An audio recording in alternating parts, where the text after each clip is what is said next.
Welcome to Conversations from the Edge, Building an Equity Agenda, presented by the American Dance Therapy Association. My name is Laura Wilson. My pronouns are she, her, and hers, and I am the Continuing Education Manager for the ADTA. I will be moderating this webinar. We are very glad that you are joining us for this essential conversation, whether you are participating with us during the live broadcast or joining us at a later date via the on-demand viewing option. Building an Equity Agenda is the introductory webinar in this 6-part series on diversity, equity, and inclusion. Today's conversation will be between Carmen C. Marshall, Director of Consulting for Maryland Nonprofits, and Margaret Migliorati, President of the American Dance Therapy Association. This webinar is free for public viewing, and we encourage you to share links to the webinars in the entire series with friends and colleagues, all you would like to invite into conversations around equity, inclusion, and diversity. Current ADTA members will receive 1 CE as a member benefit once your full attendance has been confirmed. This webinar is eligible for ADTA, NBCC, and New York LCAT continuing education hours. In order to receive your continuing education certificate, after the live webinar, you must first complete an online webinar evaluation.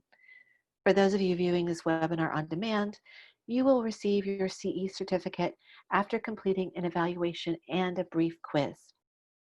In either case, you will be directed to that form at the close of the webinar. A note about the structure of this series.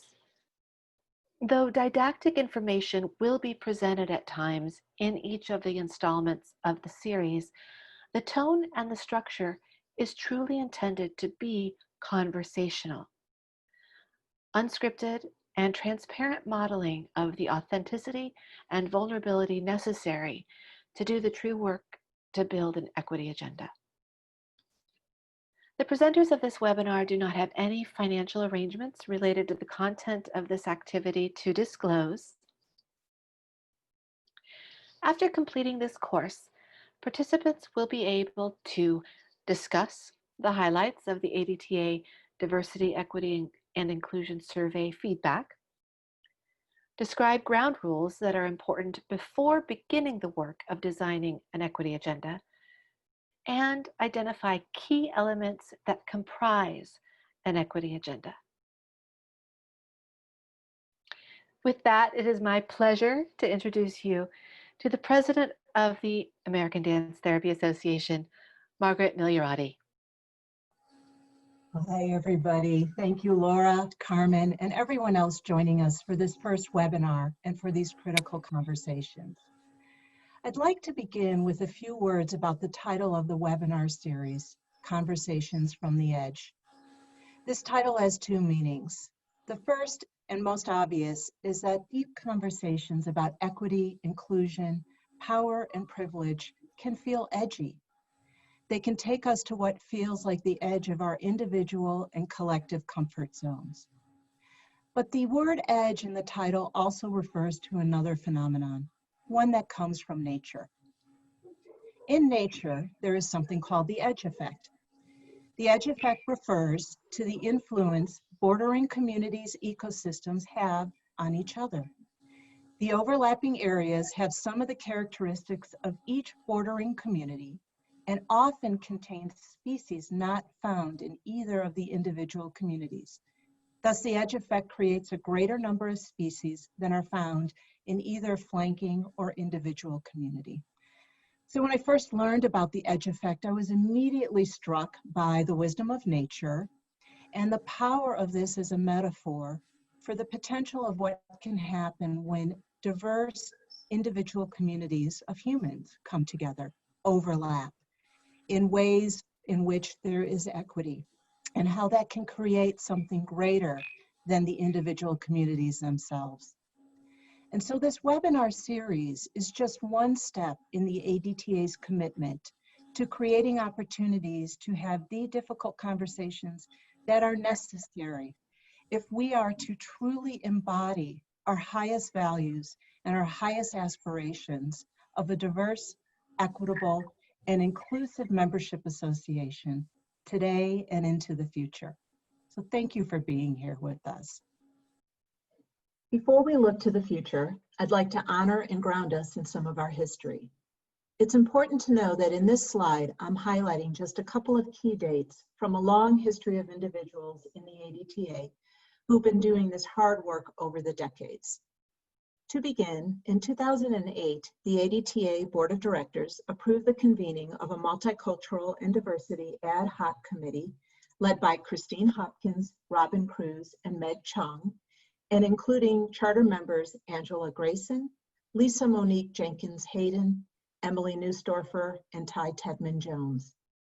The main charge of this ad hoc committee was to create and administer a survey to our membership to identify interests and needs regarding diversity, equity, and inclusion. The results of the survey were clear. Membership wanted and needed ongoing representation and voice within the ADTA in the form of a standing MDC committee. This required a membership vote to change our bylaws, which took place in 2011. And at that time, the MDC became a standing committee with Angela Grayson serving as the first chair for the next 6 years. During these beginning years, the committee got to the hard work of building the infrastructure from the ground up, including the development of operating procedures and the creation of affinity groups. Fast forward to 2016, and the board presented another bylaw vote to membership, this one to make the MDC chair a permanent member of the executive committee of the ADTA. This was a critical vote because it ensured that the MDC chair was present at the highest level conversations and decisions made within the ADTA. Moving forward to 2018, the board wanted to extend and deepen our conversations around inclusion and thus invited the MDC to conduct a special keynote panel at our annual conference in Salt Lake City. At that time, the panel called out and called on the ADTA to address issues of power and privilege, both historical as well as those that continued to happen. This led to a deeper inquiry and commitment from the ADTA board, and in the beginning of 2019, we hired diversity, equity, and inclusion expert Carmen Marshall, who you will be meeting in this webinar series, to assist us and hold us accountable in the journey moving forward. Since that time, Carmen has helped provide us with coaching, mentorship, board training, and a process for restorative conversations, both to address historical harm and harm as it occurs in the current day. All of this has led organically to the development of this free webinar series, which we see as a next step in building the infrastructure within the ADTA where hard conversations and change can happen across our membership. As I said, this is a brief history. There are many others who worked on issues of equity within the ADTA, some who remain and some who needed to leave because of the harm they were experiencing. Before we continue, I invite all of us to take a moment and a couple of deep breaths in silence to honor those who held the flame for this work for so long. They are truly the shoulders on which we stand.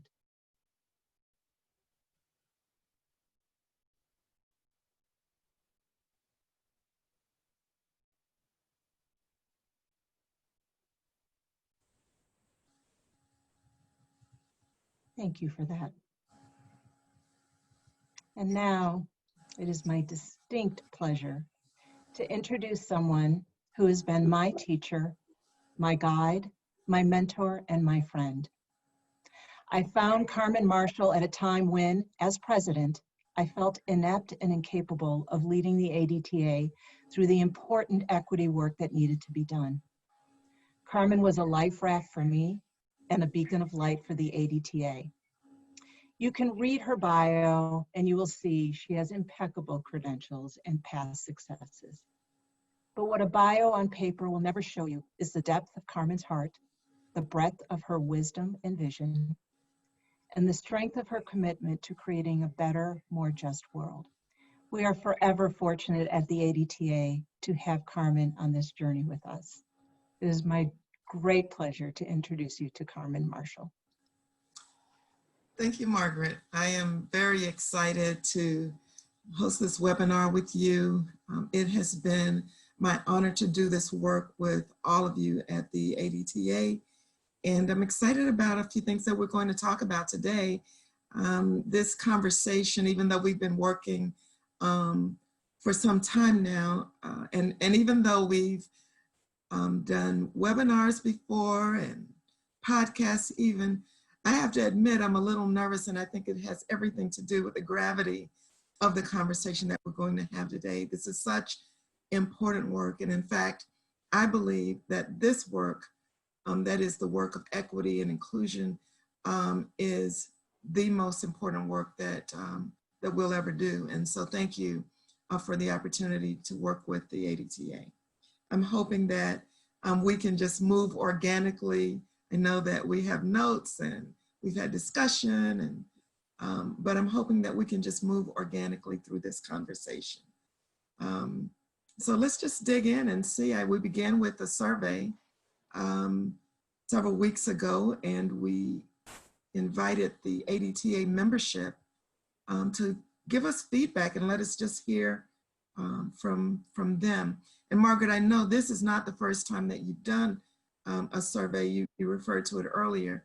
In this instance, we wanted to know what the membership felt about the DMT, the dance movement therapy, as its work, and also the kinds of subject matter they'd like to see considered in future webinars.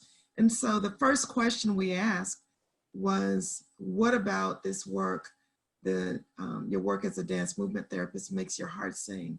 And I have to say, it was really wonderful and heartwarming just to hear, to read the responses. Folks are doing such amazing work in the world through dance movement therapy. Don't you think so, Margaret? I do, and this just reflects, these words reflect my experience as a dance movement therapist and my experience of the power of this work. So yeah, it was fun to see this. Yeah. We wanted to know what kinds of topics they'd like to hear about in the future: communication, accountability, working with people who manage disabilities. Implicit bias was one. Topics around gender and identity, recognizing harm and repairing that harm were among the topics highlighted throughout the survey. We're really grateful for all of the time that the members took to give us very thoughtful responses. It's hard to get folks to respond to a survey, but I have to take my hat off to the ADTA. They had a lot to say about this subject matter. We also learned that they found that to have a webinar series like this was extremely valuable and wanted to see it happen. And then we learned that they thought it was extremely important for the board of directors to lead this work and lead this series. Any thoughts around that feedback, Margaret? Well, I'm heartened that, first off, as you said, so many people responded. We do many surveys within the ADTA. This tells me how important this topic is, if I didn't already know, and this initiative is.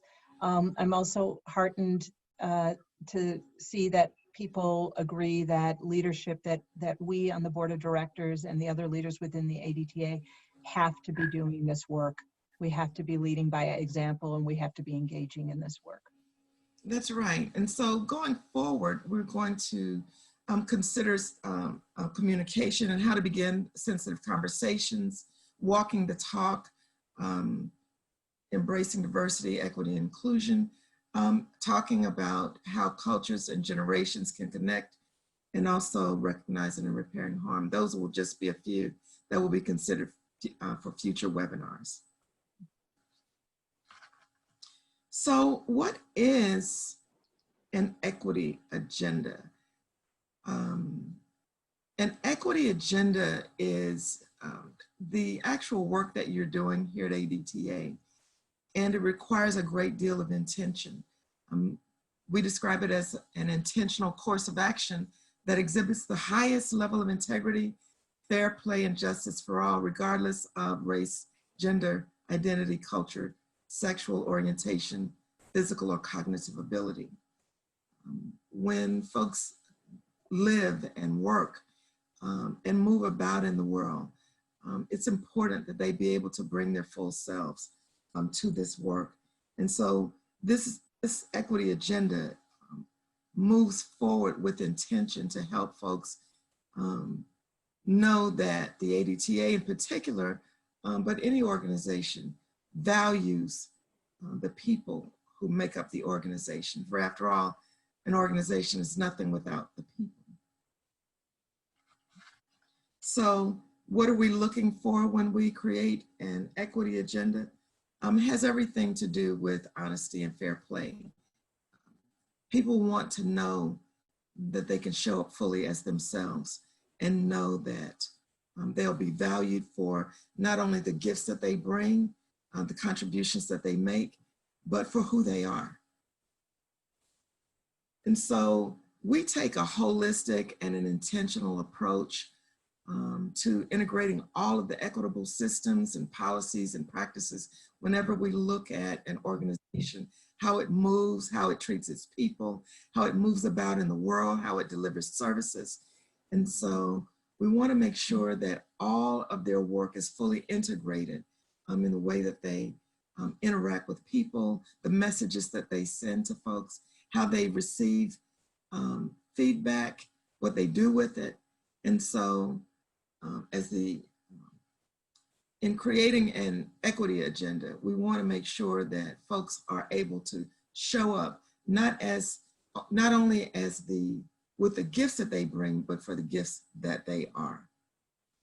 The equity agenda is characterized by at least three things: responsibility, accountability, and action. It's not enough just to talk about having an equity agenda.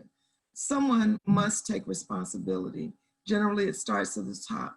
It doesn't always start at the top, but those in leadership must take responsibility and, as Margaret alluded to earlier, set the model, be accountable, and then take action. After you've talked about what needs to be done, talked about what the issues are, it's critically important to then take action. And so when we talk about moving forward with an equity agenda, we're talking about balancing out a system where the benefits for belonging to an organization don't just rest with one group, but in fact, that system allows for the inclusion of all to participate and to serve and to give and to be a part and to contribute. Things in a white supremacist culture, one group is lifted up and another group is put down. And we want to do away with those systemic barriers and problems that exist in an organization. And so one way to move forward in an equity agenda is to take responsibility, be accountable, and take action on the things that you say you're going to do.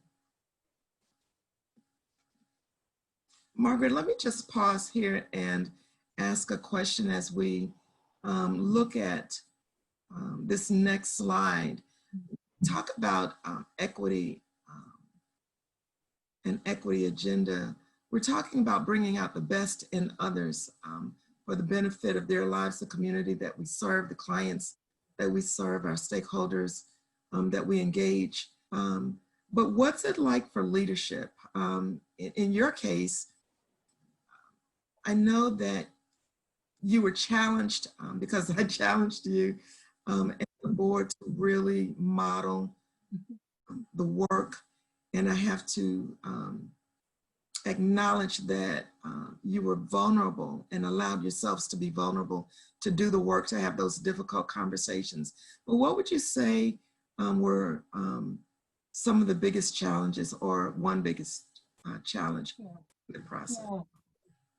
Yeah. Thanks for the question, Carmen. Uh, I'd say personally for me, I'll start there. Probably the biggest challenge in the beginning as I took over the presidency was just how, as I said in my bio, or my introduction to you in the bio, how inept and I felt, and how overwhelmed I felt, and how much responsibility I felt to help make this better. And that the good news of that is it led me to find you, which has been a huge gift. So so in the beginning, it was really feeling, my own personal feelings of feeling overwhelmed and responsible, and that kind of freezing me a little bit, not knowing how to start or continue the next level of the work. And then, and I think that was true for a lot of the board and leadership, and for us to, really bring you in and to start doing the work as leaders, but also as human beings. And our own personal reflection was really critical to understanding privilege outside of the ADTA and within the ADTA. It's important to note that many times when we come to this work, we think, I have my work life, I have my personal life, I have my business life, I have my school life. But in fact, we have one life, and we bring all of that to this work. All of those parts come to this work. And it was, I thought, really important that, as you said, feeling responsible, voicing those concerns. Sometimes when there are issues, we have a tendency to want to just solve all the problems, but it takes time. It takes a lot of fortitude to take on that responsibility and then to provide others as they go on their own journey. And so as we move forward with an equity agenda, it's also a learning agenda. It is an agenda that allows for people to say what needs to be said. One of the most important things that we can do in this work is create an environment, or the way I like to say it is lay a foundation for all of the conversations to be had. And so while often we start with the conversation of racial equity, or a conversation around racism or a particular event, I find that the sensitive conversation around racism and racial equity is sort of the doorstop that makes it possible to have all of the other conversations around gender and identity and what have you. And so it's important that as we move forward, that we understand that an equity agenda is also a learning agenda, but it's a learning agenda where folks take responsibility for their own learning. That an equity agenda includes creating an environment to support others on their growth, on their journey of growth, and support others who may be hurting, who may need to be able to voice their concern the way they are experiencing it. And so in doing that, leaders learn to set an expectation in the culture where it is, we use the word safe, but it may not always feel safe, but it's important to be able to lay the groundwork for folks to be able to be seen, heard, and understood. And I found that to be really exciting in this work, that the leadership, the MDC, made it possible. The affinity groups showed up fully to have very rich and ongoing conversation. So each one takes responsibility for their own work while they support others to go on their own equity journey. Margaret, sometimes when we're using words like equity and diversity and inclusion, I realize that those words don't always land on folks well, but for the moment, I appreciate everyone's indulgence as we grapple with these terms in order to have these conversations. let's talk about why it's important to have an equity agenda. Why does an organization need one? There's racism is violent, sexism is violent. All those isms are violent. And oftentimes people in organizations are really struggling to survive those systemic issues. And so why does an organization need an equity agenda? I believe that if you denounce racism and bigotry and discrimination, you need to make a bold statement about that. And also for an organization to live out its highest purpose and to advance its mission and to live out its core values, it has to put this agenda where its mouth is, where its heart is, where its policies and practices are. And so that's why we need an equity agenda. It's not okay to hurt people. It's not okay, even unintentionally or unwittingly. The institutional practices that deliver harm may be unseen by some, but very deeply felt by others. And so as we hold space to do this work, we want to make sure that we do a better job of really examining ourselves.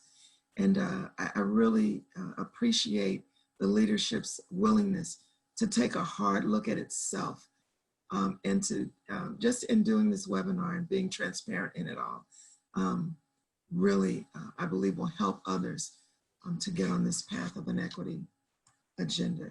Margaret, do you have any other comments, thoughts around why we need an equity agenda? Well, you know, Carmen, I was just writing down a few notes when you talked about racism, sexism, discrimination, ableism, all of it is violence. And I think about our work, which is so in the body, and that this violence lives in the body. It lives in the bodies of clients that dance movement therapists work with. It lives in dance movement therapist bodies. And it lives in the body of the organization of the ADTA. And it is really, to me, it is our ethical obligation as an organization of healers, as well as just a highest human obligation to prevent that violence in the future. Yeah.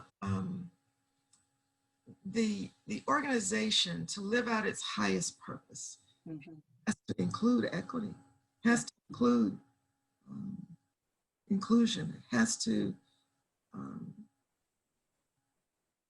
to be authentic in its healing agenda. I hadn't thought about it that way before, but it is a healing agenda as well. You touch people at various times in their lives where they are very sensitive or may be in crisis. And so it just makes sense. And we want to help people not only survive their crises, but we want to help them to thrive. So what are some of the indicators that might suggest that you need an equity agenda? You know, if you're people of color, African Americans don't have to think about whether there is a need for an equity agenda, because, you know, we live with the understanding of what oppression is. And as you say, we carry it in our bodies. But also, others may not see it at all. In fact, I was listening to Robin DiAngelo, the author of White Fragility, talk about how if you're white in society, you don't have to think about it. You're not trained to see it. And so there has to be some real intention to pay attention to oppressive practices or policies or processes, things that invite people in and invite some in and shut others out. We have to look at institutional barriers to participation. And there has to be intention around and we need help to even see it. And so it requires an openness to be able to understand that these barriers exist. And if we're serious about having an equity agenda, it means taking a hard look at ourselves. And so if you want to know whether or not your organization needs one, then let's look at the data. What's the data tell you? A data may be a survey, but then a data may be feedback. A data may be a message that your communication is flawed, or that the environment is toxic, or that your customer service is not good. It may mean that it may show up in disgruntled stakeholders. It may show up in disenchanted members, but whatever the indicators are, those can be very clear in letting you know not only that you need an equity agenda, but where the problem areas might be. And so often when we work in organizations, many times we don't want folks to go under the hood of our organization. You know, we just want it to be filled up with gas or funds or programs, events and activities, and keep going. But to create a real equity agenda, you want to slow the car down, you want to pull it over, you want to pull into a full service station, go up under the hood and take a real good look at when people join our organization, when they come in, are they leaving better and stronger, or are they being injured while they're there? And so I believe a healthy organization takes the time to look under the hood, to have sensitive conversations as you've done for the last several months at the ADTA. And I believe it's making a difference. So Margaret, would you have any comments before we go on to the elements of an equity agenda? Anything come to mind as I was sharing? A lot came to mind as you were sharing. I was thinking about how important it has been for me personally. Again, you know, sometimes I just speak from me personally because that's where I have to start from, and how important it's been for me personally to really take responsibility for understanding privilege and my privilege in this society, and then within this organization, and then how privilege plays out in implicit messages. Okay, it's easy it's easier to name it with explicit messages, but I believe a lot of it is in the air, in the feeling, in the implicit messages, and that's harder to get a hold of. But I feel like it's really critical for us as the ADTA to continue to be unflinching in our awareness and our discovery of the areas in which we continue to explicitly or implicitly exclude folks, or make folks feel like their voices don't matter, that we're not interested. Mm-hmm. And I think the other thing I want to say is just that it's also very clear to me that this is not an overnight process. Mm-hmm.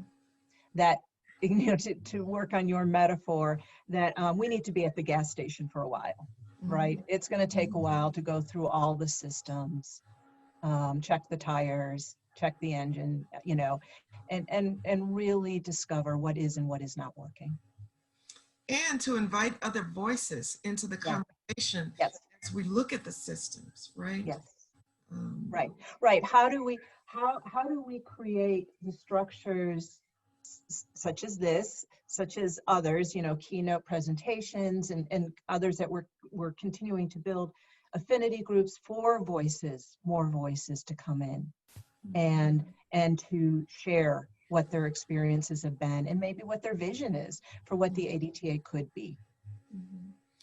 I find that sometimes organizations hesitate to dig into this work, especially around creating an equity agenda, for fear of how their organizations might change. Right? Yeah.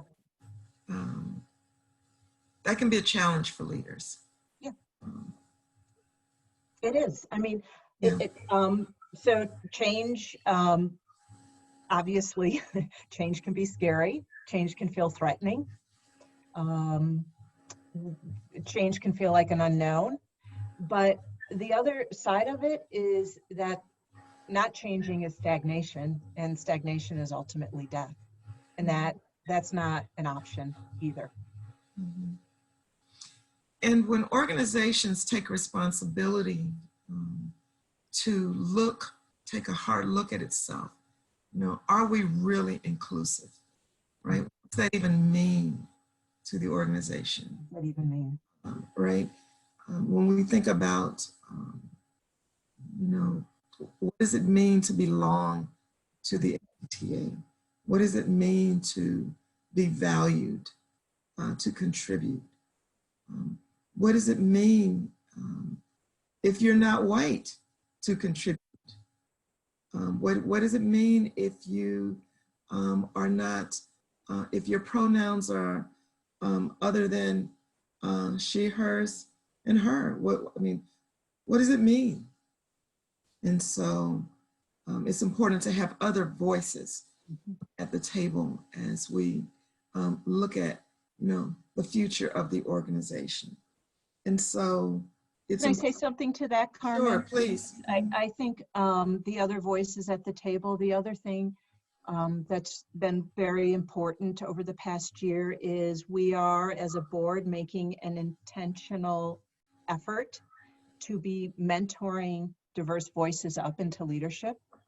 Okay, as we've had board positions or nomination committee positions that have gone vacant and needed to be appointed in between elections, we're really keeping an eye towards how are we nurturing the next generation forward, so that our leadership better reflects our membership and better reflects voices, that prioritizes voices that have not felt heard within the ADTA. And that's ongoing. That will be an ongoing intention and intentional effort by leadership. And I just want to lift up to your point, Margaret, that it's not just a series of conversations for the sake of conversation, but conversation for the purpose of understanding, right? The purpose of moving forward, the purpose of listening to learn and to take the necessary corrective action, because at the end of a series of conversations, you want to have more than just talk. These conversations inform how you relate to one another, but then also how you'll work together in this world of dance movement therapy. What would you say, Margaret, to a leader of another organization who was afraid to just begin the work or begin the conversation at their organization? Hire Carmen. It's a little tongue-in-cheek, but I do think it's helpful to have somebody from the outside who has not been invested in the system, who is outside of the system, to partner with you. It's one piece. I think it's important to do your own personal work, to find your courage and your bravery, to identify what your values are and how you step into those values in action. And I also think to understand this is, in my opinion now, this is a process that should go on forever. This is not, I mean, there's a huge piece that's restorative for what known in the past, but from my perspective and viewpoint, the process of equity and inclusion should be an ongoing, forever, never-ending process, because we are always, as a culture, going to be evolving, and there are always going to be ways in which we need to do this sort of self-reflection and correction. So I would say, just know you don't have to figure it all out, and you're not going to figure it all out immediately. It is a long-term process that evolves organically. Thank you for that. I remember thinking as you were speaking, how important it is for each person to own their own stuff on this journey, that you will learn things about yourself as you move forward. And each one of us has to take responsibility for our own stuff, and also as leaders own the stuff of our organizations, which is the only way that you can really make change. And step into that uncertainty and fear when you're not sure how things might turn out. But it's critically important for the leadership to be committed to this work, and so that you create an environment for sensitive conversations to be had. Let's talk about the elements of an equity agenda. And I just say that this is not an exhaustive list, but and each organization is different. I mean, when we talk about diversity, equity, and inclusion, or equity and inclusion, it's important to define what you mean by that. Inclusion generally has to do with belonging, and equity has to do, as we said earlier, with fairness. But it's important that you have a written definition, a written philosophy, a statement of commitment to this work, something that is developed by your group or task force or champions. You need a process for how you'll have sensitive conversations, because this work evolves. Margaret, you'll attest to it, that just as soon as you think that you've solved everything, then up pops another conversation that's just as critical to have. And as folks feel that and learn that they can trust the organization, learn that they can trust each other, and as we learn more about one another and begin to understand one another, more conversations will become possible, and the work will expand. And so the elements that we would like you to consider for this equity agenda: clear definitions, a process for having sensitive conversations, a written philosophy or statement of commitment. We want to have people, someone to champion this work, whether it's a committee, a task force, but in order to have sustainability, there has to be someone committed to keeping it going. I found, after having done this work starting out in civil rights over 20 years ago, that if you don't have people championing the cause, it will stop and it will even roll backward. It isn't automatic, and it doesn't always have adhesive. And on top of that, you need an equity vision, a vision of equity. What do we hope the ADT will look like in the future? What's that big picture, and what does equity look like at the ADTA 5 years, 10 years, 30 years, 50 years down the road? Any thoughts around that, Margaret? I can't add any more. That's exactly right. I'm writing down my homework. So let's talk about how might an organization begin. I'm sensitive of the time, but how might an organization begin an equity agenda? It's really very simple. It's the same question of how might you diversify your board? How might you diversify your staff? How might you create a more equitable organization? I believe it begins with a conversation. Not just a single conversation, but it begins with a conversation about the state of affairs. Also, it's important to have an assessment done. We talked about going under the hood of the car, looking under the hood of the organization, looking at its policies, looking at the way it operates and moves and exists in the world, looking at how the leadership functions, looking at the staff and membership and just how all the pieces connect. Doing a real assessment around that, how people enter the organization. It also requires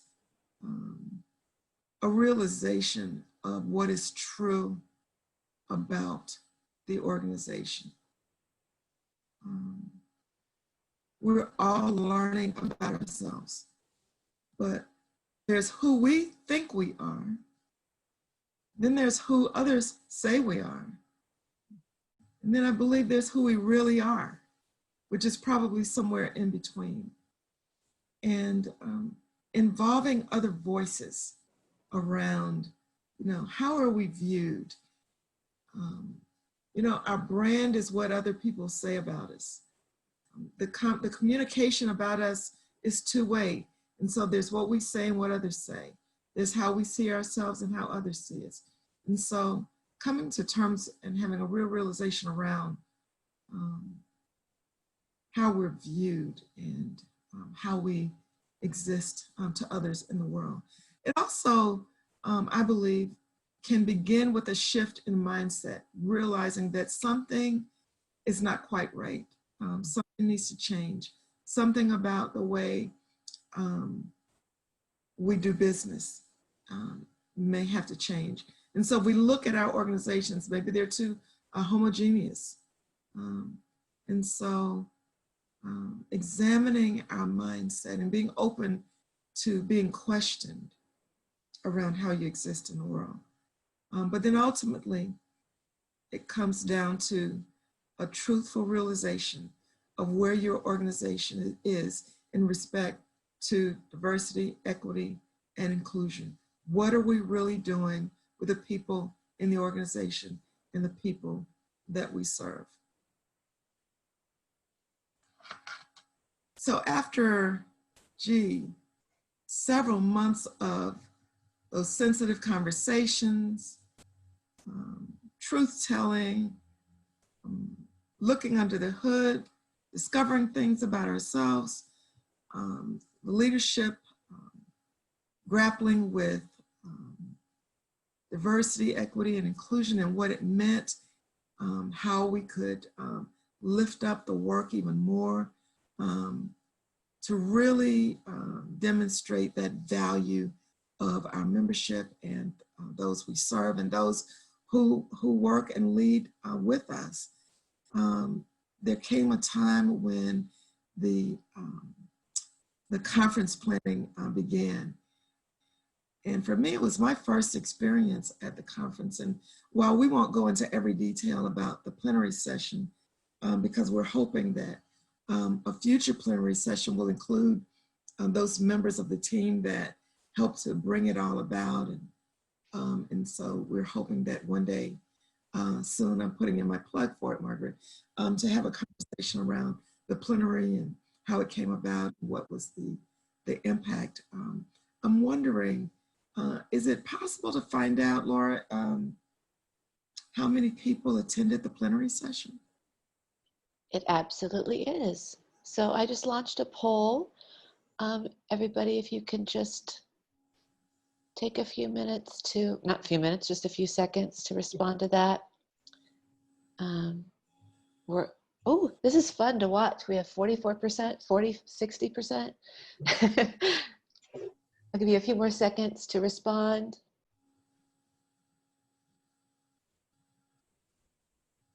Okay, it looks like 15 people here with us today attended the plenary, and 27 people present with us didn't. Thank you. So Margaret, let's talk about that lived example of all of the work that the board, staff, affinity group members did over several months that culminated at that the conference plenary session.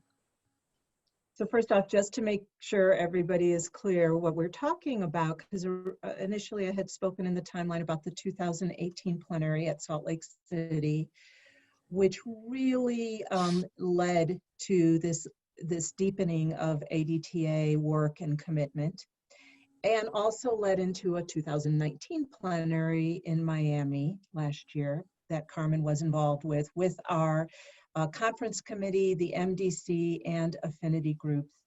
And for me, that plenary, the experience leading up to the plenary was about, I don't know, 4 to 6 months of exactly what we are talking about, which was really honest and difficult conversations, some healing of, not all, but some healing of the process that had happened in 2018. And some real trying to work through and come to the table to co-create, truly co-create a plenary experience in Miami. And Carmen, you were part of that process. I know we're running short on time, so I don't know what you'd like to say about it. It was absolutely amazing.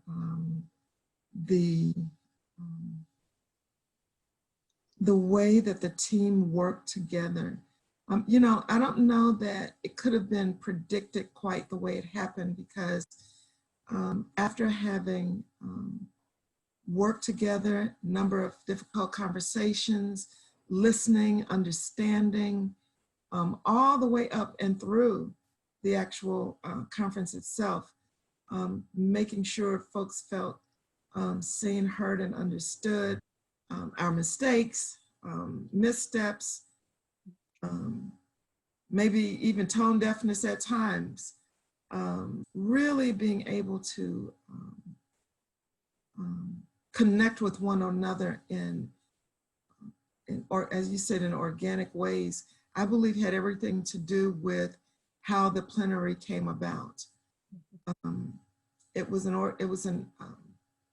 opportunity for the membership to hear from several affinity groups, receive their presentations, and show their appreciation using their bodies. And it was so profound that the words sort of fail me. I don't think I'm doing a great job of sharing the impact, but feedback was tremendous. The feedback that I saw was tremendous. And I think it began a healing within the ADTA. Mm-hmm. Yeah, and I think I would agree with everything you're saying, and I think for me, again, the process, the months of working in the way we've been talking about today, of actually doing the work, using the keynote planning as a way to actually do that work, resulted in the power of that keynote session for those who experienced it. And you had asked me at one point, Carmen, were there some lessons I gained from that keynote process?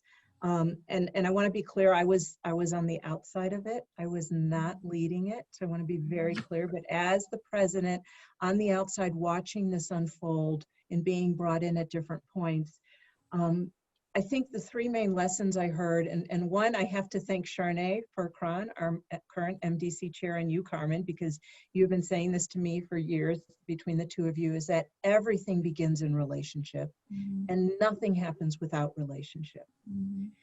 And so again, the power of the day of the keynote was due to the months and weeks and days and hours of sometimes very hard and difficult conversations that took place, trying to co-create this keynote together.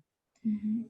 The second I've mentioned before, and it's related, which is the importance of patience. Relationships take time. Trust building takes time. It is going to take time for our membership to see the changes within the ADTA. I hope they're already seeing some changes, but this again, this is the long game.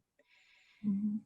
And I think the final lesson for me was how something as beautiful as that keynote plenary can only come out of courageous conversations and our willingness to step out, here is this word again, but step out on the edge of what we know, and in doing that, taking each other's hands and jumping, Right. because there was a lot of jumping into the unknown with that process.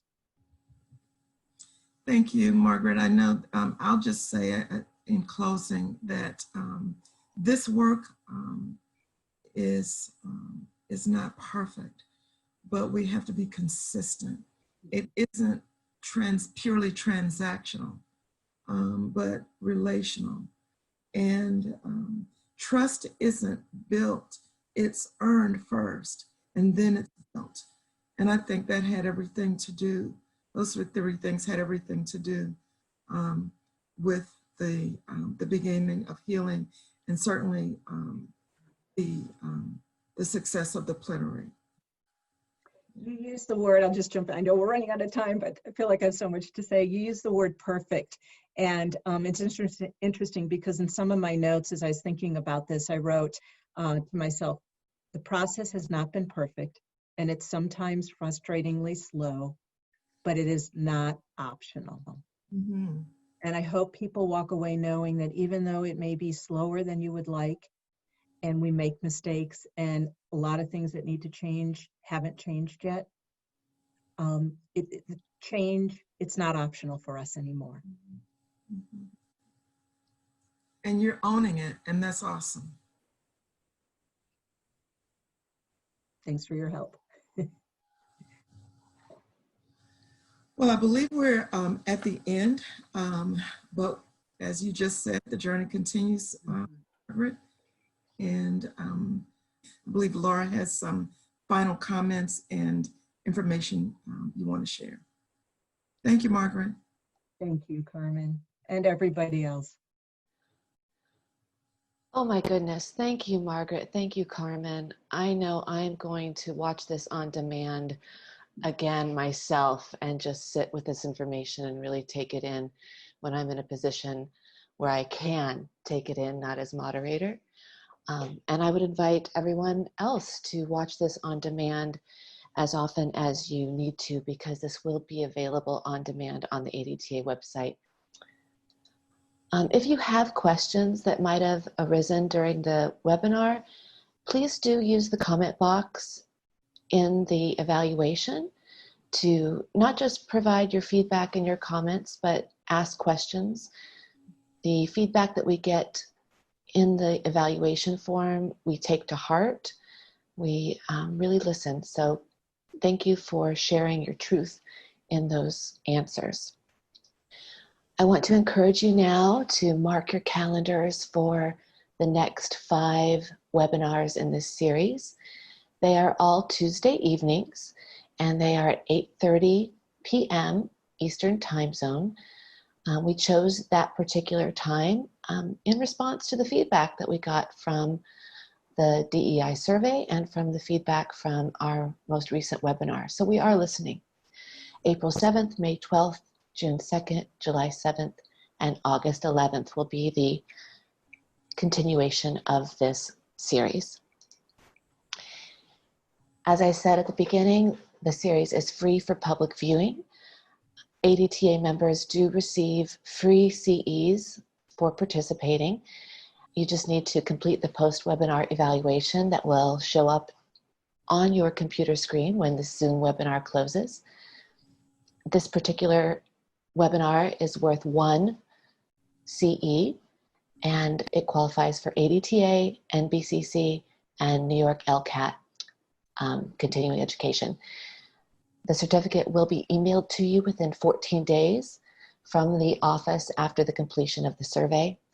And if you are watching this on demand from some future day and time, Simply complete the quiz and evaluation in the links that are adjacent to this video, and you will receive your CE certificate. Thank you so much for being in attendance with us. We value your participation, your engagement, and we look forward to the conversation continuing.